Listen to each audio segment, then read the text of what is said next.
Good afternoon, everybody. My name is Caroline Colas, and I'm the Senior Director of Health and Wellness at the Marlene Meyerson JCC Manhattan. Today on our Lunch and Learn call, a partnership with the Whole Being Institute, we're going to be talking about unmasking career shame with hope and pragmatism with Denise Fowler.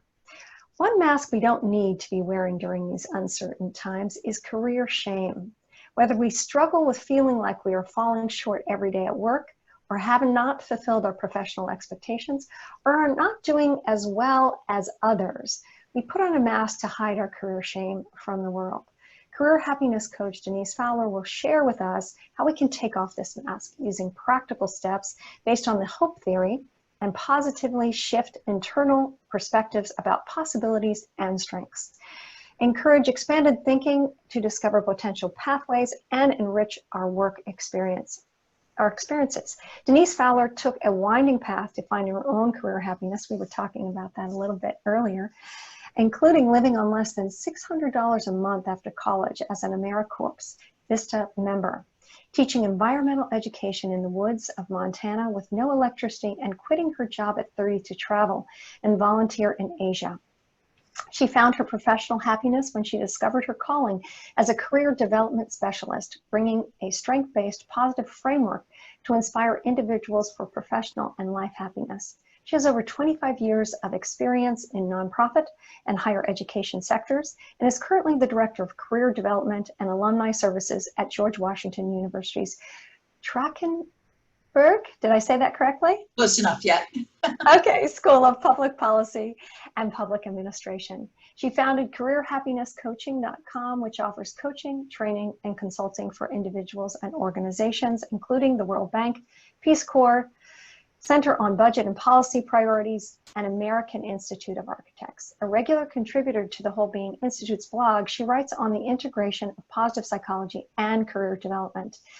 And we were talking about your blog, and you were saying that your blog on career shame was the blog that received the most attention and feedback. You got the most attention and feedback. Can you talk a little bit about that? And then welcome to the call, first of all. Thank you. Thank you so much for having me. It's such an honor, and I'm thrilled to be able to share on this topic. I wrote on it in a couple different ways. And when I began to write about career shame, people were coming out of the woodwork. Students that I'd worked with years before said, "Oh my gosh, you've named what I've been feeling." And it came out of work with a couple different clients who I had seen were really stuck. And I had really been thinking about, how do I unstick them? And as a coach, one thing I love about being a coach is you're always like, okay, how can I be better at what I'm doing? And I started to delve into the idea of the hope theory to work with people in this idea of career shame, and looking at Brene Brown's work and Kristen Nepp's work, because I realized if I didn't get people beyond career shame, I couldn't get them to shift how they were viewing their own potential for their career and their life. And in particular, one of the situations came as I actually failed a client because I hadn't recognized some things that she was struggling with around career shame, and I just couldn't get through to her. And it was really, for me as a coach, I was like, I have to figure this out to be better as a coach. Wonderful. You know, it's so interesting. Coaching seems to be about asking the questions that help people find for themselves the opportunities or the gateways. And career shame, one of the things that strikes me, first of all, I'd love for you to define what that is, but it seems to me like it shuts us down. And positive psychology is a field of resilience, and a field of really opening up possibilities using our strengths and broaden and build theory. How did you get involved in that field and the Whole Being Institute? So it was funny, I would say this, it started when I took a course with Hope and Shahar at the Kapalo Institute on Happiness, but it's interesting because it even goes further back. Even when I was a kid, I used to rip out articles in magazines on happiness. I was always fascinated with how some people are innately happy, as we talk about when you study in positive psychology, how 50% is genetic, how some people are genetically predisposed to this, but how we do have control over things, and how some people I know who went through some things when they were growing up, but still were able to be happy and positive and other people's struggles. So I've always been fascinated with it. And then as I got further into my career, and particularly when I was going into the career field, I noticed how much the positive psychology world, which was emerging at that point, this was about 15, 17 years ago, there was so much work that needed to be brought into the career space and how people saw themselves. And a lot of people in the career field,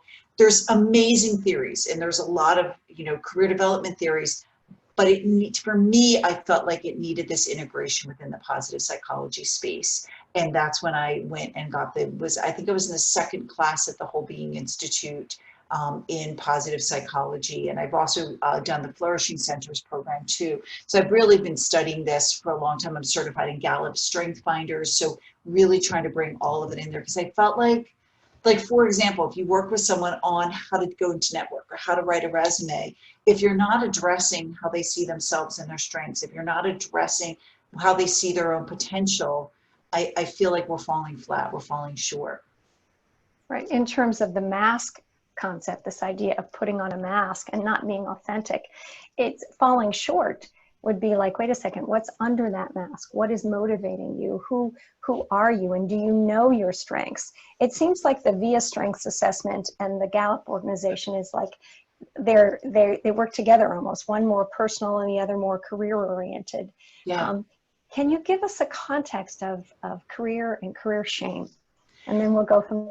Yeah, that's great. And I love that you brought up both VIA and Gallup because I use both a lot. Like I think each of them have their strengths, one or the other in different ways.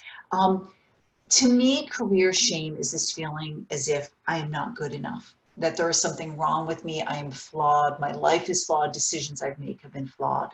And for me, in the context of career, it has been, sometimes it shows up with people. I had a client who had made decisions in his life about putting his family first at a midway point in his career. And and so I wrote about one of these examples, he had felt like that people were judging him and he wasn't getting opportunities when, as soon as we paused and recognized that some of his values and his strengths were about family, were about this life that he was creating for himself, that it wasn't about this ambition, then he started to realize, wow, I have been judging myself by someone else's definition of what is strengths, and he could then see himself differently. So it really is starting for someone. So it could be in that way. Sometimes it's people who are starting out in their careers saying, why am I not further along? Why didn't I get into that school or into that job already? Other people around me, and I see it with people in their 20s. I have, students in their 20s come into my office saying, and particularly I live in and I work at George Washington University in the DC area, and they're comparing themselves to other people, and they're saying, I'm 24 and it's already too late for me. And then I see it with people who are later in their life saying, I took a path less taken. I settled and I took a path for the financial means and I should have done something else. So it shows up all ages, all stages. And it's this feeling of, and this mask that we put on because God forbid we show other people that we're struggling in this way, that we need to be this perfect person. So people put on this image like, oh no, I'm happy with how things are in my career, and we don't show our authentic self. That whole idea of I should be grateful, right? I hear that a lot actually, and I've heard that a lot during COVID. I should be grateful that I have a job. Never mind, it's not the job I want, or it isn't the job that I feel I'm destined to do. So can we unpack that a little bit, where gratitude and shame and how we get stuck? Yeah. A little bit, and how hope comes into play with this. And I think, and I love that you said that, Caroline. I think you can hold both simultaneously. You can be both grateful that you have a job and grateful that you have a home right now. If you do, grateful that you might have the financial means to be okay in your job, and still want something more. Those two you don't need to say, oh, I should just be grateful and forget my future aspirations, or I should quit my job right now and just look to the head. And that's why I love the hope theory is, one of the concepts of hope theory is that the future is better than the present, which I think is so important for people to remember right now. that where we are right now is not always going to be our reality. It is going to change. So it's kind of like, okay, how can I hold this gratitude now and begin to plan for my future? I talk a lot to people about the same way you invest in your finances, you need to invest in your career. And it's, right now you might not be wanting to make a change into a job. And you might need to make peace with the fact that what you're doing right now, you might have a little shame because you're holding on to it for financial purposes, and that's okay, and it's nothing to be ashamed about, but it's beginning to think further ahead to your career and to know, again, the idea of the hope theory is that you have control over this, but it's not that there's one goal. And that's what I do really love about the hope theory, and the way that I frame it is around your GPA. What are your goals? What is the pathway to your goals? And what is your agency, your belief in getting there? And to me, one of the most critical ones within that is the P, the pathways, being able to think about if this can't happen, because right now there aren't jobs in this field, what are some other avenues I can take around this? That's not that there's anything wrong with it, that there's anything to be ashamed about, that I might take this lateral move versus being able to move forward and to be okay with what is. It's a line from Tal Ben-Shahar that I love, that he always would say during the training. You probably heard this a lot with the Whole Being Institute. Everything doesn't happen for the best, but you can make the best of everything that happens. And it is such a wonderful reframing of this, oh, everything's great right now, this blind optimism. But everything doesn't happen for the best, but you can make the best of everything that happens, and applying the hope theory to that. Can you give us an example of this sort of GPA in action? So for example, so we can see how that works. It's great. And actually the example I would love to give is on the client that I failed on. And to me, that's one of the best things about being a coach, and is being willing to accept this. So I had a client who was very high up in the government and had taken a career for stability purposes and was really unhappy, and loved coaching and positive psychology and strengths and energy work, and wanted to transition into that. There are some jobs like that in government. The challenge is she was a very high GS level, which is a very high level in government, and is very difficult to transfer just right over into a new job in the government in that way. And so that was her goal. When you think about it, her goal was within the government structure, she wanted to be bringing this more holistic thinking, this coaching, executive leadership. So she had a very goal, and within the goals, you want to have something that's very meaningful to you, and it was personal. So she met that. But something else with goal is you want to have it to be flexible. That's a really critical part of the hope theory, is to be flexible to the goals. So she really wasn't within that. It was a very clear sense of things. Then within the pathways, we could sit there and brainstorm different ways that she might be able to do it. We looked into, could she try to start her own business on the side? Was she thinking, could she go outside of government? Was that another way to maybe pursue this and then go back into government? Could she do a detail, which is something, you often will do within government somewhere else. So we had mapped out the pathways, but during the coaching, no matter how many times we talked about it, kept coming up to a wall. She had a lot of resistance to the P, the pathways. No matter what we did, and the agency, the belief. And that is where we were missing. And I was a younger coach, and I could not put my finger on it, on why, even though she had these goals, she couldn't be flexible to it, and she could not, these pathways, even though we mapped them out, she couldn't start to move forward with it. And it was as a coach, we ended up ending the coaching relationship. And it wasn't a bad ending. It was just kind of a fading out. And I wrote this article a couple years later about how this spurred me to start to dig into the hope theory and use this with other clients. And someone I had worked with that knew her sent her this blog and said, I think this is about you. And she wrote to me. And it was extraordinary, because she said, you were absolutely right. And I didn't know what she was struggling with around agency. She did not believe in herself. That idea of belief. She did not see her strengths. She did not use self-compassion. We talk about within positive psychology, there's the ABC, which is, that cognitive behavioral, the activating event, belief, and consequence, ABC. Within positive psychology, we talk about the D and the E, disputing with evidence. She couldn't dispute with evidence. She just was so caught in this self-defeating cycle of the way she was thinking about herself. And she said she didn't even really see it. So she had done a lot of work in the ensuing time to start to see herself differently. And now she has started her own coaching business, which has been very successful. She is extraordinary to work. She was able to achieve her goal, use those pathways, once she was able to recognize that she was caught in the fact that she didn't see herself for her own potential. And it was so wonderful to see the possibility when you use all three, you can't just get caught in each letter. And I talk to people about recognizing where their gap is within their GPA.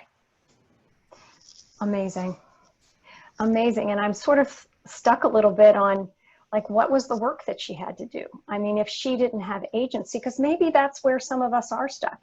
Or can you tell us a little bit about, like, if you're stuck in the G, in the goals, or if you're stuck in the pathway, how do you even, or you're stuck in the agency, how do you even know? Are there any universalities to any of those, or is it unique to each person? Well, I definitely think it's unique to each person. So when I talk to people, there's a lot of ways that you can start to do this. Within the agency, doing a lot of strength building work. I use a lot with Mikhail Csikszentmihalyi's work on flow. And when I work with people on flow, I ask them to also recognize within those examples of times they have felt flow in their life, when their skill set has felt really matched to what they're doing in life, to really dig in and identify what goals they were. What strengths they were using in those situations. I will have people do Gallup or do the VIA assessment to begin to identify this. I do a lot of strength building activity. I use David Cooperrider's work with appreciative inquiry for people to dig in to think about their strengths. I even use something as simple within the career world. When you prep for interviews, people use a model called STAR, which is situation, task, action, result. So a lot of people will do that to help them prep for interviews. I actually take that and work with people from the beginning, and I add another S, and I call it the STARS method. So I ask people to come up with about 10 times in their career or academics when there was, like, what was the situation that they were given at work, what were they tasked with, what were the action steps they took, and what was the result, to really look at accomplishments. But the final S I ask people to do is, what strengths did they leverage?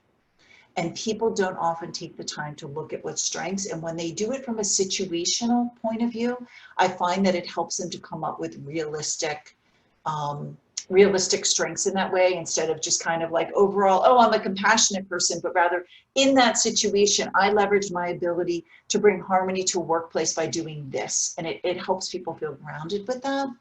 And then the other way with an agency, I use a lot of Kristen Neff's work with self-compassion.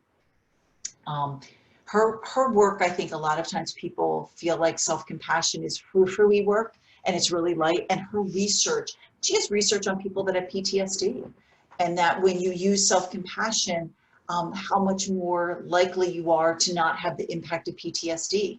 So, using a lot of very simple, I think her activities that she has people do are very simple and transformative. It doesn't need to be a huge thing. And when people start to have more self-compassion towards themselves, that opens them up to seeing their own strengths. So that's some of the tools that I suggest around agency. Within pathways, we'll back into it. There's several different things I have people do with that we were talking about. And feel free to interrupt, Caroline, at any point. Several different things I have people. I was just going to say that I think that simple, I often find simple is profound. Yeah. The simple things are really profound, right?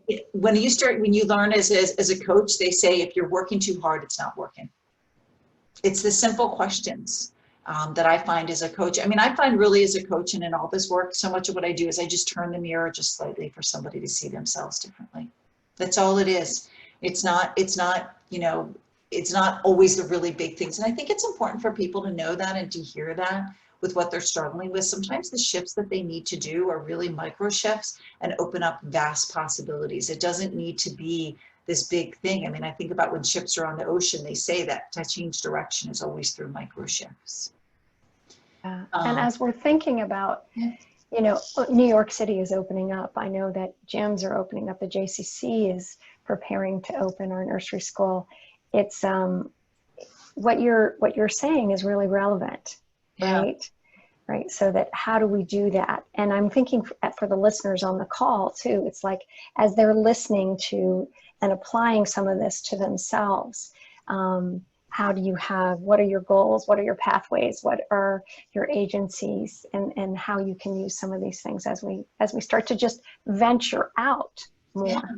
And it's funny because as you talk about that, it's funny as we've been talking, you know, in with COVID era, it's like, yeah, we're in phase 1, phase 2, phase 3. Well, that's the way people can look at themselves in that, you know, it doesn't need to be this dramatic, oh my gosh, to no longer have career shame or to make a dramatic change in my career. It needs to be this. It can be, you know, a slight shift. I talk to people a lot about what I call leaning out. You know, Sheryl Sandberg talks about leaning into people. What I think about is leaning out. For example, if you're in a job now and you don't love your job, I had this when I had a nonprofit job when I was in Boston. It wasn't the perfect fit for me, and I really wanted to get into training work. I took my current job and leaned out and expanded my job definition. I wrote a grant to be able to do more training work. I took on more training opportunities because that's what I wanted to do. So it was within the context of my job to think about opportunities. Sometimes it's, you know, I have a client now who's really unhappy in her job, but what she's done is she has volunteered for a couple different committees within her company to do work she wants to be doing around diversity issues. So she can't change her current job right now due to her life situation, but she can expand her job definition. And by leaning out, you're leaning in the direction you want to go, so that when you go into phase 2 or phase 3 of whether it's an opening up of a city or opening up of your life, you're already moving in that direction. And that's what I mean by leaning out. So thinking about how people on the call, like simple ways that you can be taking on different things within your job that feel different than what you're doing now, that are in the direction that you want to go. It's kind of that pivoting idea versus, you know, when you're in basketball, you pivot in the direction you want to go. You can't just pick up both legs and move. You think about just moving one leg a little bit, and then you see a whole different side of the court.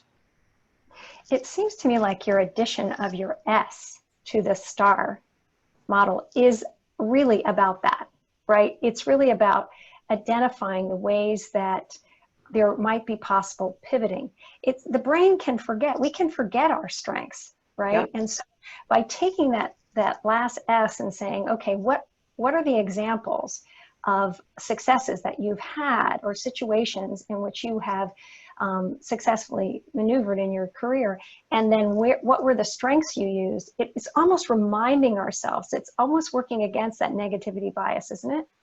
It's exactly right, because as you know, when something negative happens, I mean, people, I'm sure have heard of this, the negativity bias is that, you know, due to, you know, historical times and Neanderthal times, if something negative happened to us, our brain had to protect ourselves. Our brain is wired for survival. So when something negative happens, it immediately goes into our amygdala, something pretty profound, and we have that negative experience, whether it's we applied for that job and we didn't get it, or we did that one public speaking thing at a conference and it didn't go well. That sears to us, so we tell ourselves that story. Well, what positive psychology and Barbara Fredrickson's work with Broaden and Build and the work on savoring talks about is that when something positive happens, we need to, because it doesn't help us from a biological standpoint for survival to remember all the positive things. It doesn't help us to protect from threats. We need to take what they say is somewhere between about 30 seconds to 120 seconds to savor something good, to remember the positive. And they say that depending on, and again, this is why you personalize a lot of these interactions and these implementation, different activities. For some people, it's sharing it with somebody. For some people, it's writing about it. For some people, it's thinking about what was something positive, and then it gets stored to counterbalance the negativity. So it's going back in time and thinking, oh yeah, I remember, you know, the person who did the public speaking at work that didn't go well, but I remember 3 or 4 other times when it did go well. What were the situation? What was the circumstances around that? What were the strengths I used? And then to help broaden and build upon that moving forward. I also noticed that people disqualify, right? It's like, oh, that when I did that counted. But when I did this didn't count it. I have a friend who's working and, you know, she was a successful career woman, and then she actually was able to retire, and then she raised her family. She's like, oh, but raising my family isn't a career. I, of course, disagree. But in her own mindset, she's like, that doesn't count. Is that part of the negativity bias too, when we, I mean, or is that part of agency that we're not, building our confidence in that way? I mean, I think it's interesting because I think it comes to us why I love the name of the Whole Being Institute. It has to do with you looking at your whole life. I remember I worked with a client and I said, do you feel like you're a success? And she started to say everything that was wrong with her career. And then I said, let me rephrase the question. I said, do you feel like you've had a successful life? And all of a sudden she reframed it to think about her whole life as a parent, as a wife, as a community member, as a volunteer, the whole picture. And I love that. One of the activities that I have clients do that I learned in the Whole Being Institute that I think is really powerful, and I think it helps people see the bigger picture, is for 4 days in a row, the best possible life activity. I love this activity because it's an 80-minute intervention, and the research on this is compelling, is that for 4 days in a row, and I recommend clients do it at the end of the day, that it's not so late that you're tired, but it's late enough that you're not getting caught up in everything you have to do. And you set your timer for 20 minutes and you get paper in front of you. You don't want to type this.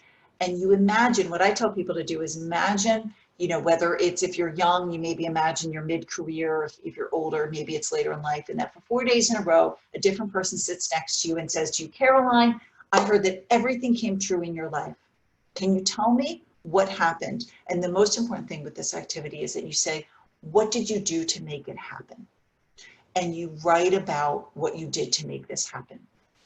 And you do this 4 days in a row. Some clients will do 4 different scenarios. Some people will do 4 different variations of the same scenario. But again, it's critical to write about what you did to make it happen, but it's also critical that it's not just about your career, but it's about your whole life, what that looks like for you. And you do it 4 days in a row. I tell people not to read it until you're done the 4 days. And what's also important is about 10 minutes in, people's hands starts to fall off. And this is where I say the critical time is to start writing. What you were talking about, how we discount things in our life. As we write like that, we stop the censoring and we just start writing freehand and flowing. And what's amazing about this activity is they did this with a group of students versus another group. 6 months later, this was the only intervention, 80 minutes, is that group was not just happier, they were actually noted that they were physically healthier, less visits to a doctor. And I think it gives people the perspective of your whole life. What I love, an example I'll give about this is I had a client who was on the fast track at Smithsonian in the museum world. I mean, that, if you live in DC, that is actually not even DC, but that is like one of the most preeminent museums. And she was struggling, she wasn't happy, and she did this activity. And she realized that so much of what she wrote about was being closer to her family, having a more holistic view to her work versus the singular at the museum, doing more research, engaging more in speaking. It was just a wider view of a possibility of her life. And I think it both surprised and scared her a little bit. And then what we did is, as a result of that, we had to be realistic to plan out what that would look like if she changed and moved and left what people would view as a successful career, right? Like, that's, how could you leave that, what you should be doing? You have to stop shooting on yourself, and what she should be doing. So we did one of the activities with this that I do as the best and worst case scenario, is that you do that activity. She had this realization, and then she thought about, what are all the best case scenarios if I take this chance? What are the worst case scenarios? What's probable within this? And then you plan, again, pragmatically to address that. And she ended up moving.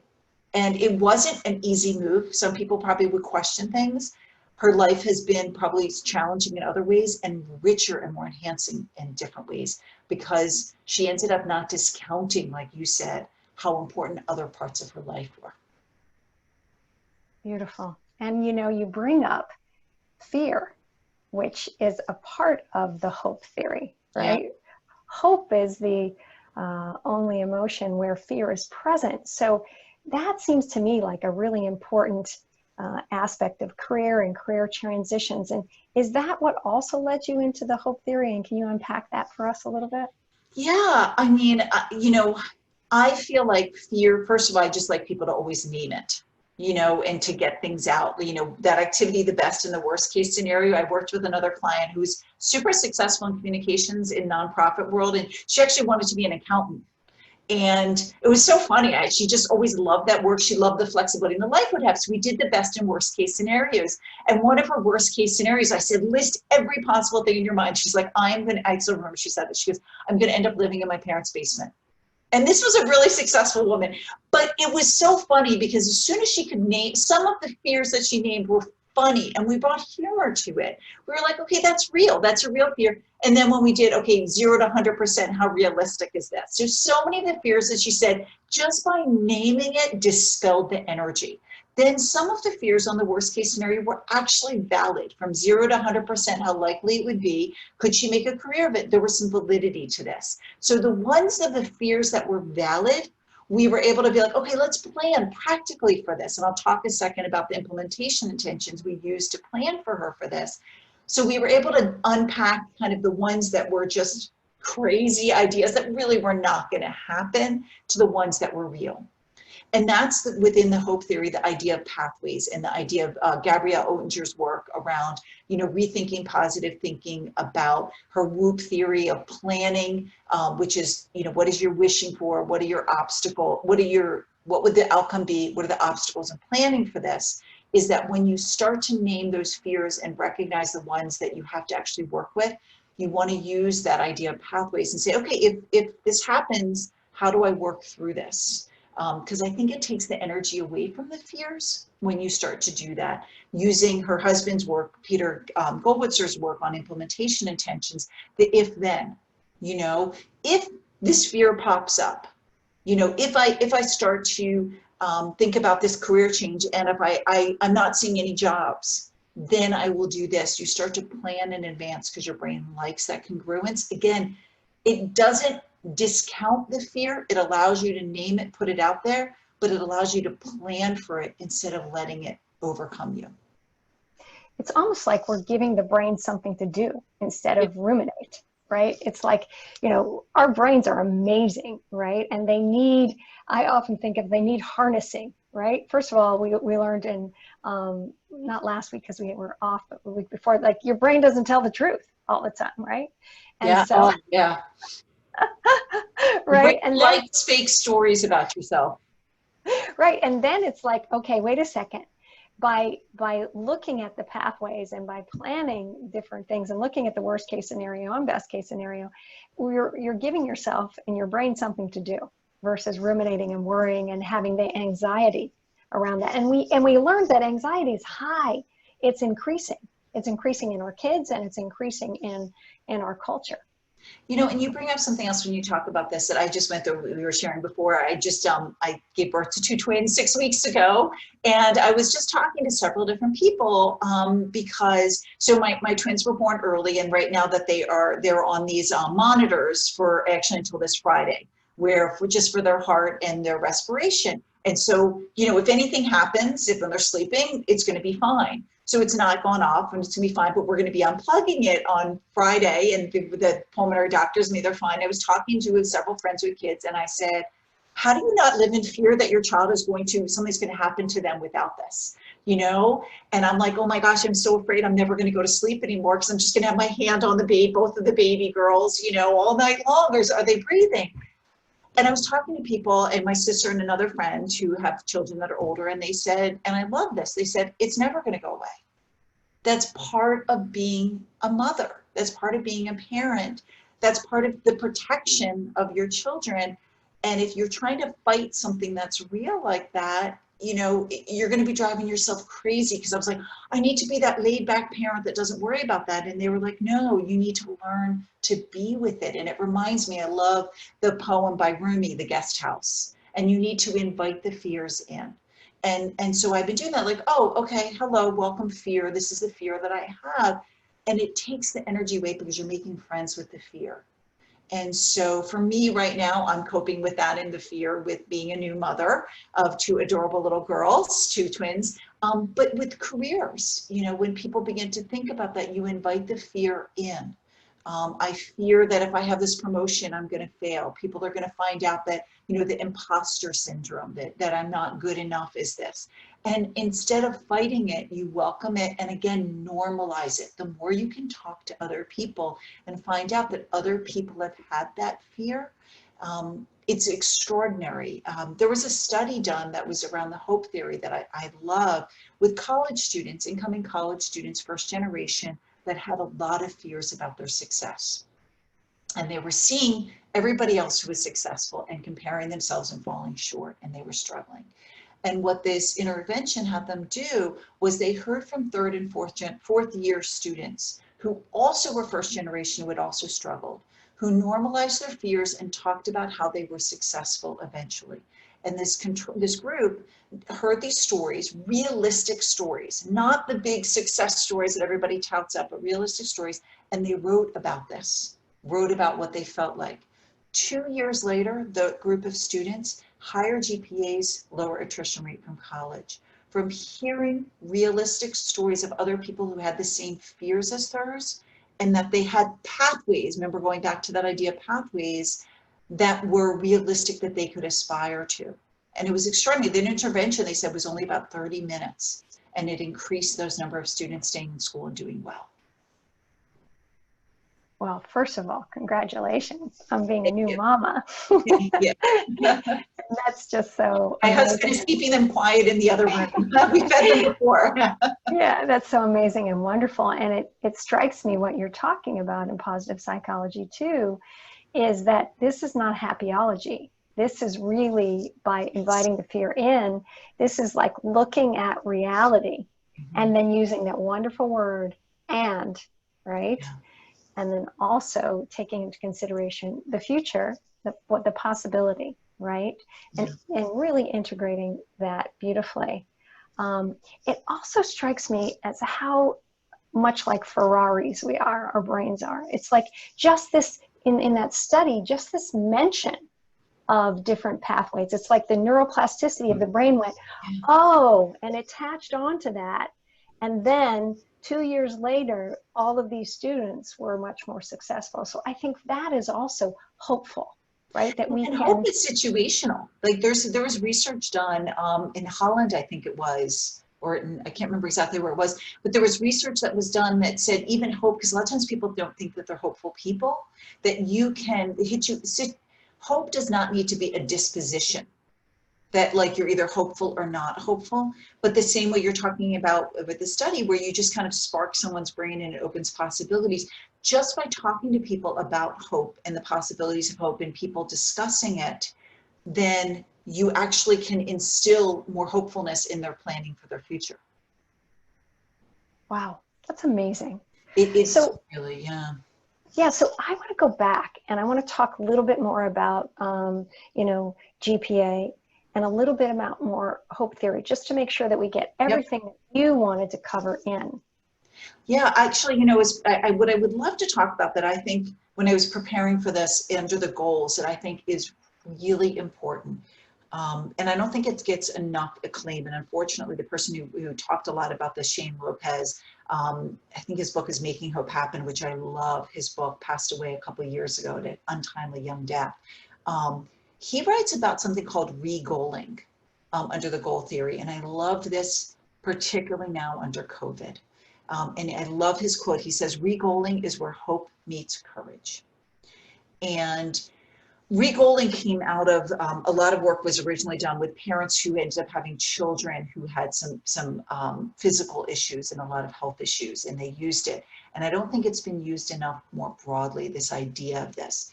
And re-goaling means you have to let go of an original goal and distance yourself from that goal is the first 2 steps of it. And right now under COVID, I don't know of anybody who hasn't had some goals, some aspirations that they've had to change. Whether, as we were talking earlier, when I was at the hospital, my husband and I, it was just the 2 of us. We couldn't have other family there. I had to grieve that initially. We also talked about my sister was laid off from a job last year and had these ideas of what she was going to be doing next. And it was what she originally thought her career was going to look like in that job. She'd been very successful and having to make peace with that. And it is a process to let go. You have to kind of process it. So part of that, and then finding another possible goal. But the most important piece of the re-goaling is reconnecting with that goal. So for my sister, as an example, from a career perspective, once she actually was grieving the loss of her job and what happened, and had such an impact in these students' lives where she had used to work, we had to start to talk about how could this open up some new possibilities for her, that she could have for her own self a career that was different and more expansive and impact a different student population or different population of people. My sister is a connector. How could she then use this? And so, but it was, again, it took time to grieve, to move on. So this idea of re-goaling, I think right now with people, whether someone was in the middle of a career search, say someone was getting close to getting promoted with the job, people went back to school, and then all of a sudden these jobs that they were going back to school for are no longer there, or it's going to be a while before they're there, is again that idea of letting go of the original goal and distancing yourself, talking to people, writing about it, mourning that loss, and then finding another possible goal and reconnecting with that goal. So, in my case, I had to make peace with that people weren't going to be there, but then there's also wonderful aspects, the fact that, when my husband goes back to work in 2 weeks, he's going to be working from home. That's a wonderful thing around COVID that we're benefiting from. So it's kind of, again, where he says, where hope meets courage, it is a courageous idea to let go under the goals idea of the hope theory. Beautiful. It's like finding the silver lining, right? Yes. And the integration piece, right? That it's not just, oh, get over it, right? Oh gosh, I can't stand when people say that. Oh, it happened for the best. That's why I like what Charles says. It didn't happen for the best. This is awful. This is not great, but like, let's come up with something else, and it's that idea again of pathways, like if we come up with something and we think about it in advance, and that's also really critical with the hope theory, is that you want to plan in advance, that these are some obstacles that could come up. How do you plan in advance that you can go around? It's not having a plan B, because that's not the most successful. They actually say that makes you less successful to your goals, but saying, if this obstacle comes up, here's some different ways that I can work around this. Not, oh, this was great that this obstacle happened, that I didn't get the promotion or I didn't get the job, but rather, okay, what do I need to gain from this? How do I come up with some other options around that?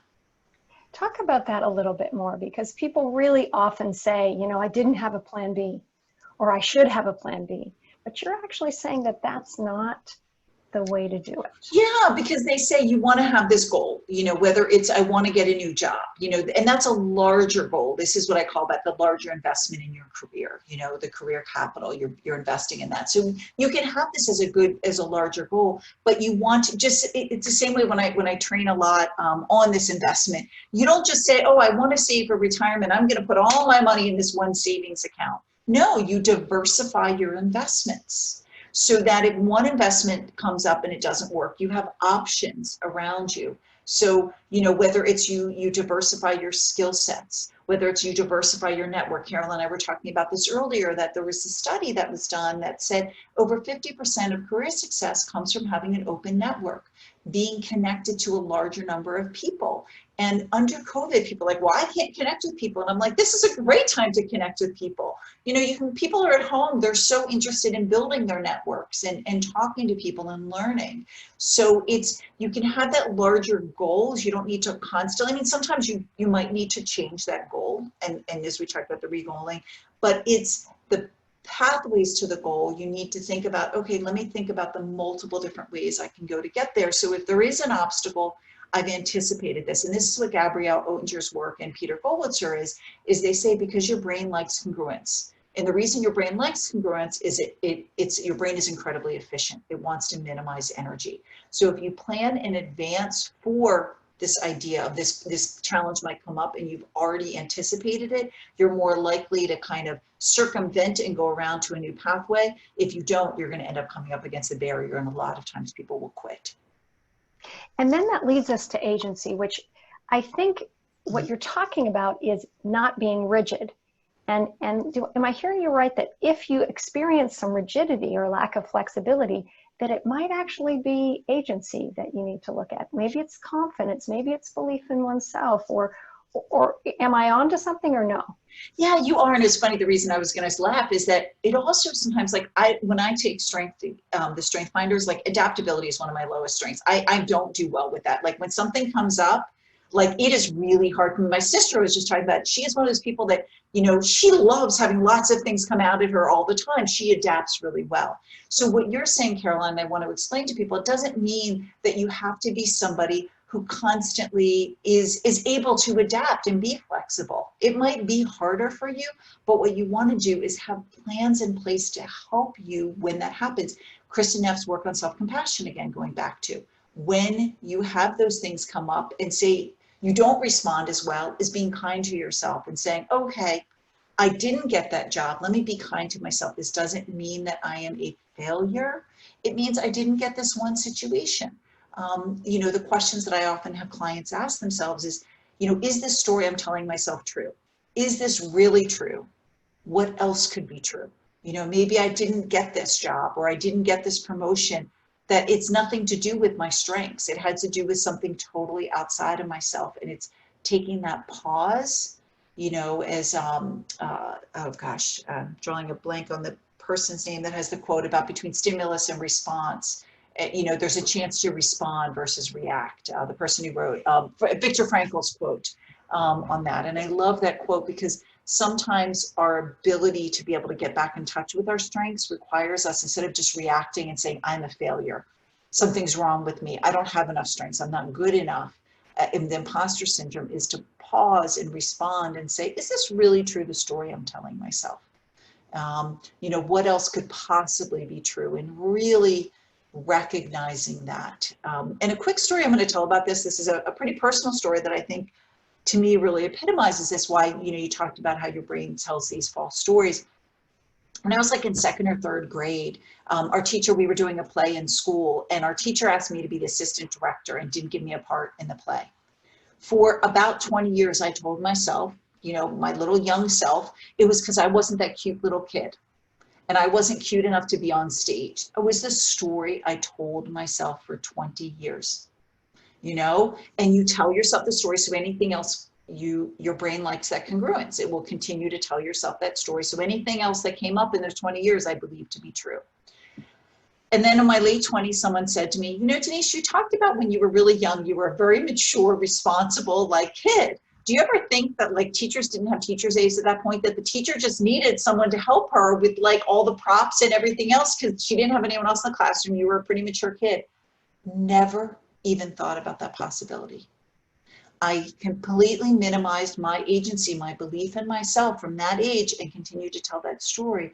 And as soon as someone challenged that story, it was like, oh, maybe it wasn't to do with that. And maybe it was because I was responsible. A trait of mine that's been consistent, that's been one of my agencies, my beliefs throughout my career, but I had lost sight of that. So I encourage listeners to think about, what story are you telling yourself that is just a story and that is getting in the way of you fulfilling, you know, your career and your life dreams with that, because you're very attached to that story. And it takes a lot to actually respond versus react to things in that way. This is so perfect, because I wanted to ask you a little bit. You mentioned just kind of evidence, dispute with evidence. Yeah. In a way, you're doing that, aren't you? Yeah. You have to. Yeah. Can you talk more about that theory of disputing with evidence? And I and love this theory. Yeah, because we all, you know, cognitive behavioral therapy is ABC. What is an activating event that happens in our life? What is the belief that we get from that? And what is the consequence? In my case, the activating event was I didn't get picked for this. The belief was I'm not cute enough to be on stage. So the consequence was that was a story I told myself consistently for years. So it became this self-fulfilling prophecy. And it wasn't until someone challenged me 20 years later and said, well, wait a second, there's other evidence disputing the D and the E that you didn't talk about. And again, so I will work with this with clients. The one I told you about where I started at the beginning, where the client had said, everybody's getting these promotions over me. And when we started to dispute with evidence, and he said, well, I didn't take this job and I didn't take this position, I didn't take this opportunity because I was focusing on my family. And this was someone who he had a child later in life, and he was doing, they said, oh, so it's not because I'm not good enough, it's because I've consciously made decisions. So all of a sudden he saw his strengths in a different way and could then pursue different parts in his career. Because I remember this came out because somebody he called hadn't called him back. And he was saying they didn't call him back because he wasn't good enough. And he realized the person just might not have even called him back, might not have gotten the message or had been busy or had forgotten like we all do, but we had to dispute it with evidence. And then he called the guy back and ended up having lunch with him. And it was a great connection and he got opportunities. But if he hadn't challenged this, he would have gotten stuck. Which is why the hopes circuitry is so important, right? Because in a way he was afraid. He like that story was like, oh, he's not doing this because I'm not good enough. And that activated fear, which of course activated the amygdala, which of course shut him down and narrowed his focus. And you were even talking about open networks and broaden and build and increasing our periphery. So yeah, like it seems like this is all part of it to expand our opportunities. We actually need to get into the parasympathetic nervous system a little bit, right? We need to rest and digest. We need to calm ourselves down. We need to be able to pause. We need to be able to ask ourselves, how am I showing up, right? I love that you just talked about something that I think is beautiful that people don't hear a lot about, is that idea of rest and digest. I love that. And actually, I'm just going to talk about that quickly because I think people don't hear this. And it really fits into when you just talked about the Hope Circuit, Martin Sullivan's work that's still really new, that he changed a lot of his theory around this idea of hope, the Hope Circuit, like building on mastery and control of your future. And so, you know, animals, as soon as they get over the fight, flight, or freeze, animals go into rest and digest.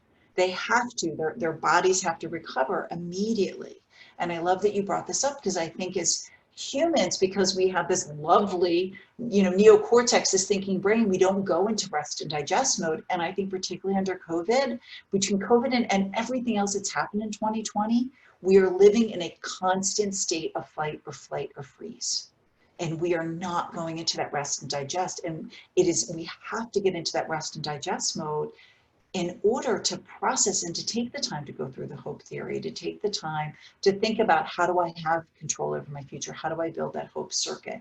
And, you know, if people can take that moment, and it doesn't have to be a long length of time. It can be, and it doesn't have to be, I mean, I'm a fan of mindfulness meditation, but it doesn't have to be that. I just recently had said to my husband, now that the weather was cooler, I need to get out and go for a walk, even if it's 10 minutes a day by myself, to get back into who I am. And I've started to do that again, because with, you know, a business and 2 babies, you don't have that time to rest and digest. So I love that you brought that up, Caroline, because I think the whole idea of the hope theory, if you're not giving yourself the space to do it, if you're operating and trying to utilize this from this place of fight, flight, or freeze, it's going to be ineffective.